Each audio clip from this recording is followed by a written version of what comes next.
In West Africa's Sahel region, a powerful empire emerged during the 15th and 16th centuries. The Songhai Empire was a dominant force, covering a vast territory and becoming one of the largest African empires in history. Its people were the driving force behind the empire's success. Gao served as the empire's capital, a city with deep roots in Songhai history dating back to the 11th century. Two other cities, Timbuktu and Jenne, played crucial roles in the empire's thriving trade network. Timbuktu was conquered in 1468, followed by Jenne in 1475. The empire's leadership changed hands over time. Initially, the Songhai dynasty held power from around 1464 to 1493, with Songhai Ali playing a key role in establishing the empire. The Askia dynasty then took over, ruling from 1493 to 1591. A long time ago, between the 3rd and 9th centuries BCE, different groups of people came together to form the Songhai identity. They settled around the town of Kukiya near the Niger River. The Soko people were among the first to arrive, building boats and canoes to fish and hunt. They also helped transport goods and people along the river. Another group, the Gao people, were skilled hunters, catching crocodiles and hippopotamuses in the river. The Du people were farmers, growing crops in the fertile land near the river. As time passed, these groups were joined by more powerful Songhai speakers who took control of the area. Eventually, everyone began speaking the same language and the region became known as the Songhai. The earliest Songhai kings are not well known, but an old cemetery near Gao holds some clues. Inscriptions on tombstones show that these kings ruled from the late 11th to the early 12th centuries. According to legend, the founder of the Za dynasty, Za Alayaman, came from Yemen and settled in Kukiya. The Tariq al-Sudan, a book written in the 17th century, tells this story. The San-Aja tribes were also early inhabitants of the Niger Bend region. They left the Sahara Desert to settle near the Niger. They were later joined by North African traders, and together they traded with the people living near the river, exchanging goods like gold, salt, and kola nuts. By the 11th century, the Songhai chiefs had taken control of the trade routes and established Gao as a small kingdom. The city became prosperous, attracting the attention of the Mali Empire, which conquered Gao around 1300. For many years, the Mali Empire controlled Gao, collecting taxes and profiting from its trade. However, when the Mali Empire faced troubles at home, it lost control of Gao. A famous traveler, Ibn Battuta, visited Gao in 1353. He described the city as a great and fertile place with plenty of food and trade.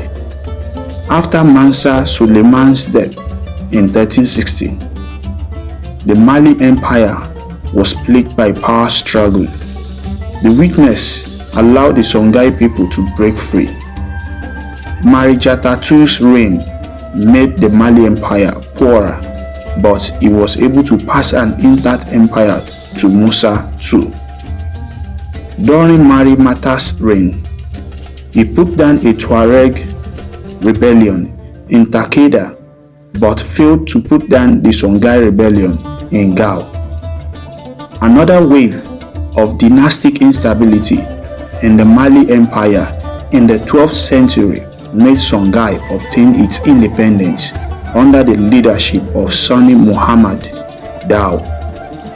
In 1460s, the Songhai Empire was growing strong under the leadership of Sani Suleiman Dama.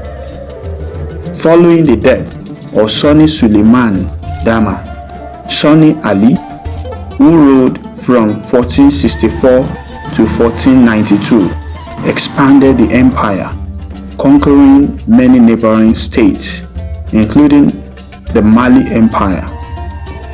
He was a skilled warrior who protected his people from attacks by the Morsi and Dogon. He respected the traditional religion of his people, unlike the previous Songhai kings, and this earned him hatred from Muslim scholars.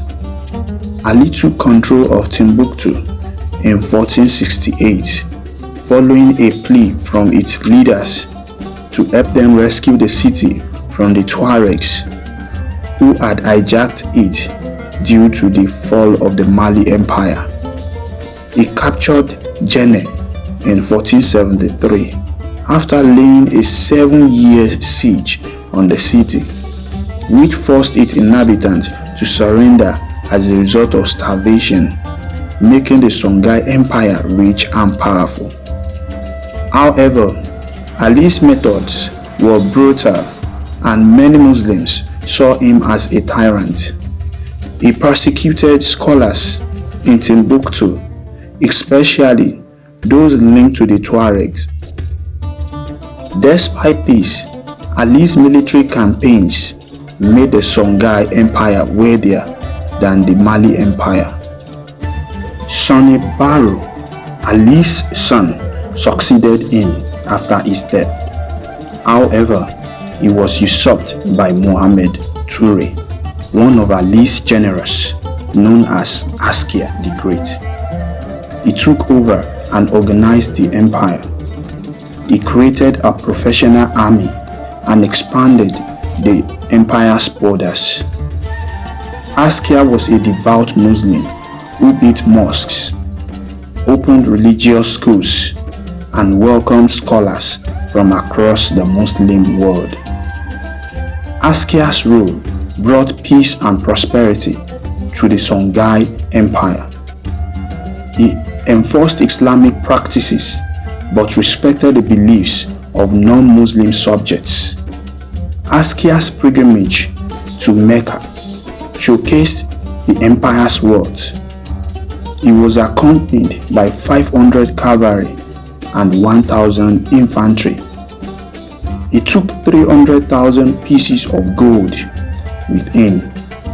He returned home to establish more learning centers and recruit Muslim scholars from Egypt and Morocco. Under Askia's leadership, the Songhai Empire flourished. He centralized administration, established a fair system of justice, and promoted trade. The empire's agriculture improved and its borders expanded. His interest in astronomy made more astronomers to troop into the capital. He introduced the system of weighing and measurement. Askia's legacy was one of wisdom, courage, and devotion to his people and faith.